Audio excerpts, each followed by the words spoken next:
Hi everyone. In this video, I'm going to show you how I took raw gas pipeline flow data from AEMO's gas bulletin board and transformed it into an interactive Power BI dashboard. We'll start by looking at AEMO's own dashboard, and then I'll show you my version where I've used SQL, Power Query, M-code, and DAX to clean, reshape, and analyze the data. You'll see how I built extra insights like average monthly and annual flows, net gas balances, and facility level comparisons that aren't as easy to explore in AEMO's standard view. All right, guys, so what I've got here today is we're looking at pipeline deliveries of different pipelines here. And what I want to bring up here to start off with the Australian electricity market operator is the three main pipelines here as far as terajoules go for the flow. So that's the APLNG pipeline, the Wallumbilla gas pipeline down here, and then the GLNG pipeline here as well at 829. All right. So we can sort of have a look at all the pipelines through as we go here. What sort of what's their daily flow sort of volume here, what's the capacity for each particular pipeline, and how utilized each pipeline is, and where it's sort of located in Australia, where production is over here. So now what I'm going to do is I'm going to show you my report, okay, or my dashboard here that I've used with AEMO-based data. I've got all the historical gas pipeline flow data here from 2019 through to 2024. And we'll start of 2019, the end of 24, as you can see over here on gas date. We are missing 2022 because that was unavailable with AEMO. It came up with the 2023 data set twice under 2022, and then I had to go back in and clean it. You analysts know how it goes. So we've had to take out 22 here from our analysis. We can still get a bit of an idea. So top three here, as far as pipelines go, we can see that it is the APLNG pipeline, the Wallumbilla to Gladstone pipeline, and GLNG gas transmission pipeline are the three major pipelines across the Australian gas market. So a few people might be thinking, what drives this? Why is it that these three pipelines are the largest?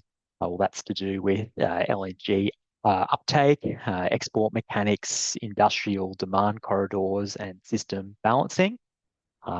These pipelines are the highest flows and a key LNG linked export corridors. So, all these are going up to Gladstone, which goes across to Curtis Island before the gas is exported to Korea, Japan, and the Asian market. So this pretty much just sort of shows here what that sort of historical volume kind of looks like and how much higher it is in these particular pipelines relative to some of the other pipelines. So if I'm having a bit of a look over here now, if I want to go to APLNG pipeline, I can have a look here at the average annual flow, the average monthly flow, and then the total quantity is value from 2019 to 24 without 22. Okay, so it's a 4-year period there. And that kind of this basically just allows me to have a quick look here. Now, if I want to go to season, I can go here. I can have a look at winter. This is sort of what we're looking at in winter, and then over across here to summer next.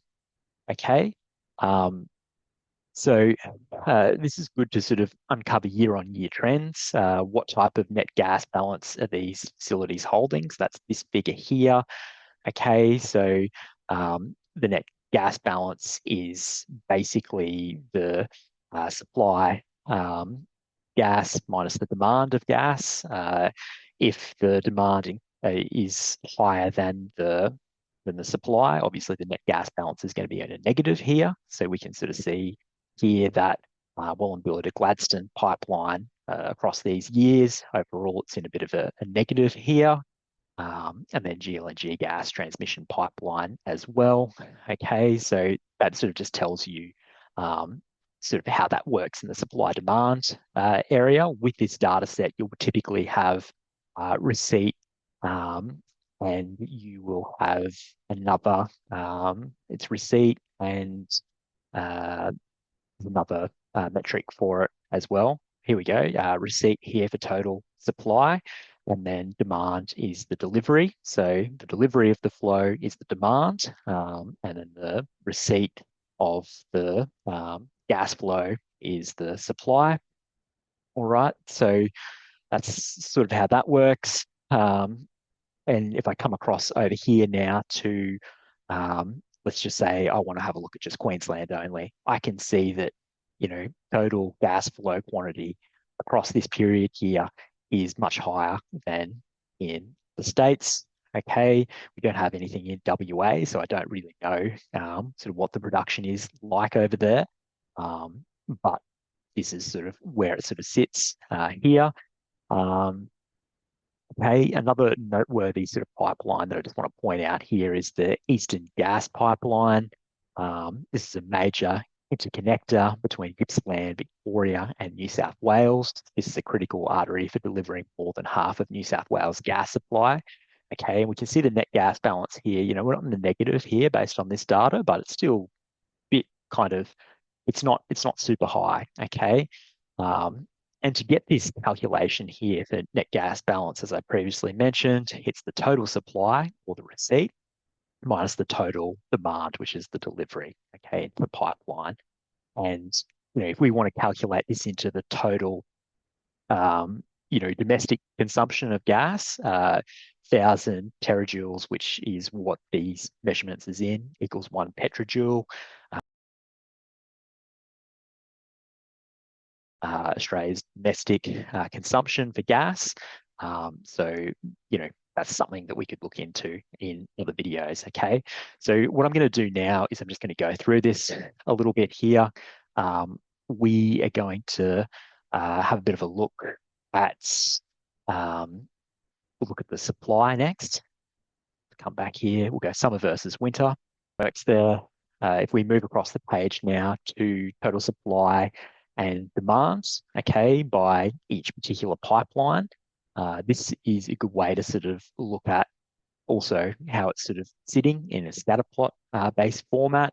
So the total demand or delivery, you can see here, obviously nearly 1.6 mil, the total supply 1.6 mil, okay, and then we've got the total gas quantity produced in this period, and then the net gas balance there. So the APLNG pipeline quite high net gas balance there, but relative to the total demand and total supply, it's quite low. Wallumbilla to Gladstone pipeline, a negative gas balance there. I just want to see, like if that is same in later years. So if I want to do that, I can just go right for the last year here of 24. Just go up here. 1st of January 24. Okay. Is that the case? So 24, we're all sort of in the positive there, apart from GLNG, all in the positive there for a net gas balance, which is a good sign. And that's the beauty of this data set here is you can manipulate and have a look into years accordingly, and that's the power of Power BI. So I can have a look across seasons, as I previously said, summer, what's sort of happening here.